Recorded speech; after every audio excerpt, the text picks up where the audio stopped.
पाकिस्तान का टी20 world cup में भारत के साथ मैच ना खेलने का बड़ा ऐलान। पाकिस्तान टी20 वर्ल्ड कप में शिरकत करेगा। कौमी टीम 15 फरवरी को भारत के खिलाफ शेड्यूल मैच नहीं खेलेगी। हुकूमत ने कौमी क्रिकेट टीम की ICC टी20 वर्ल्ड कप में शिरकत की मंजूरी दे दी। वज़ीर आज़म शहबाज शरीफ और चेयरमैन PCB मोहसिन नकवी में अहम मुलाकात हुई, जिसमें क्रिकेट से मुताल्लिक अहम उमूर पर तफसीली मशावरत की गई। मुलाकात 40 मिनट तक जारी रही। मुलाकात के बाद हुकूमत पाकिस्तान ने ऐलान किया कि पाकिस्तान टी20 वर्ल्ड कप खेलेगा, लेकिन भारत के खिलाफ मैच नहीं खेलेगा।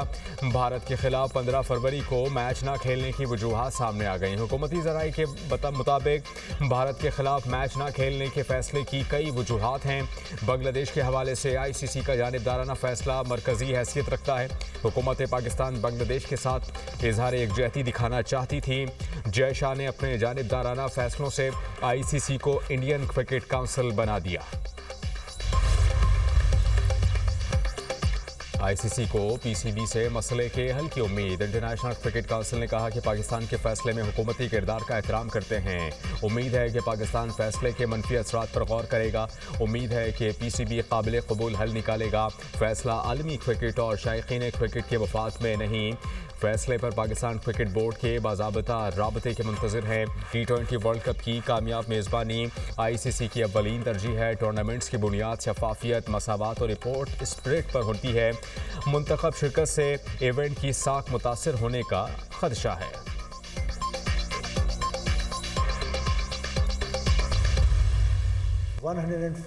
डेड बॉडीज जो हैं वो हमारे पास हैं।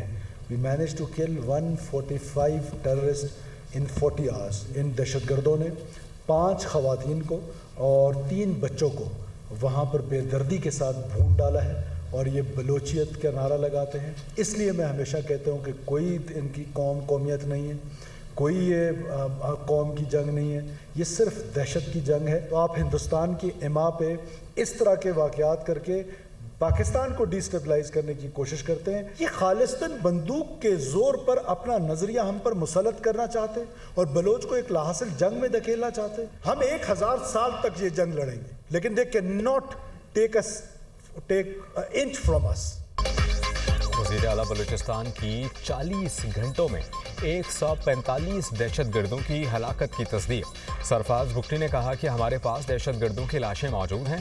दहशतगर्दों ने खवातीन और बच्चों को भी बेदर्दी से कत्ल किया। ये बलोच कौम को लाहासिल जंग की तरफ धकेल रहे हैं। इनकी कोई कौम और कबीला नहीं, इन्हें बलोच नहीं कहना चाहिए। खारिज भारत की ईमा पर पाकिस्तान को गैर मुस्तहकम करने की कोशिशों में मसरूफ़ हैं।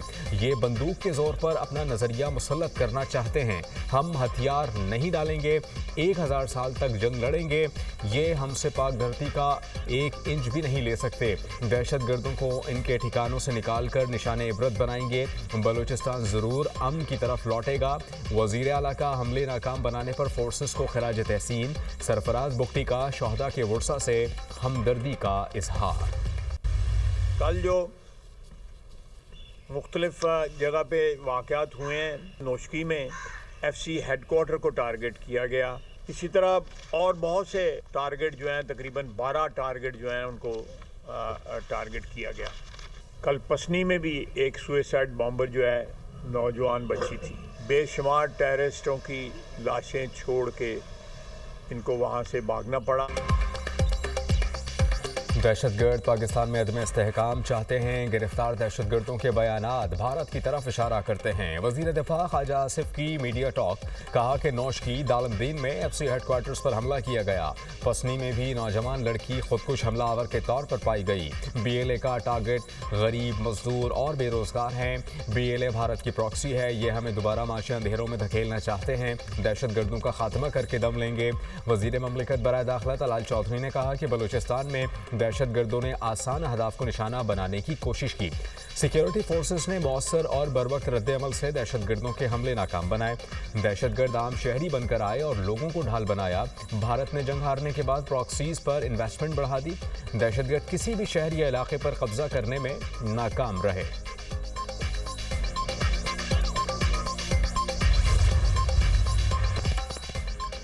पंजाब में दिल दहला देने वाले सानेहात पर मिट्टी पाओ कल्चर दफन। सानेहा भाटी गेट पर वजीर आला पंजाब की शदीद बरहमी रंग ले आई। भाटी गेट पर काम करने वाले SMS design and engineering system company को काम से रोक दिया।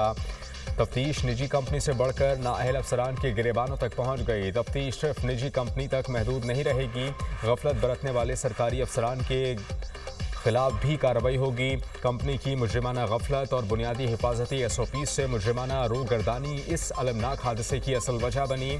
मरियम नवाज के नोटिस के बाद सानेहा भाटी गेट डेथ ट्रैप महफूज जोन में तब्दील। वज़ीर आला पंजाब मरियम नवाज कहती हैं कि मिट्टी पाओ का दौर ख़त्म, पंजाब की बेटियों के खून का हिसाब लिया जाएगा।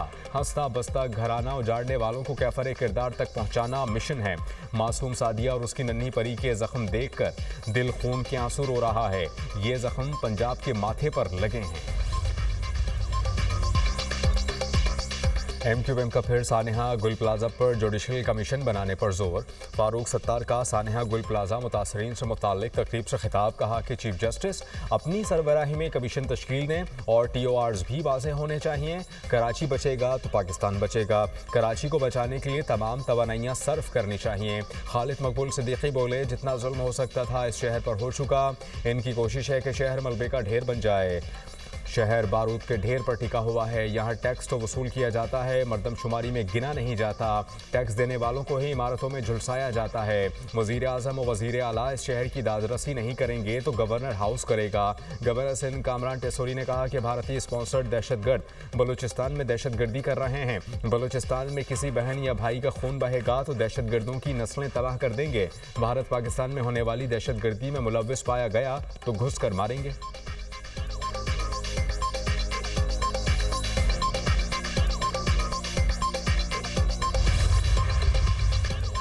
ईरान से मुज़ाकरात जारी रखना और नतीजे पर पहुंचना चाहते हैं। देखेंगे कि ईरान पर क्या किया जा सकता है, वरना देखें क्या होता है। अमरीकी सदर डोनाल्ड ट्रंप की मीडिया से गुफ्तगू कहते हैं कि पहले भी मुज़ाकरात नाकाम हुए, हमें जौहरी तनसीबात पर हमला करना पड़ा। माजी में ईरान के मसले को मुख्तलिफ तरीक़े से निपटाया गया, अब देखें क्या होता है। खलीजी ममालिक को अपने मनसूबे के बारे में पहले नहीं बता सकते।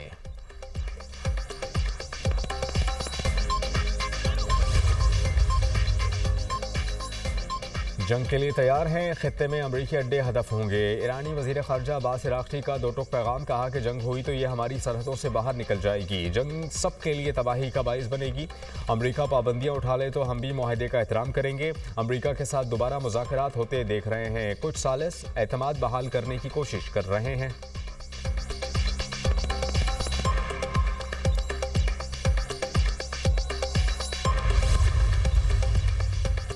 यूक्रेन के जनूब मशरक़ी इलाके में रूस का ड्रोन हमला, 15 अफराद हलाक, 7 जख्मी हुए। यूक्रेनी हुकाम के मुताबिक ड्रोन हमले में कारकुनों को ले जाने वाली बस को निशाना बनाया गया।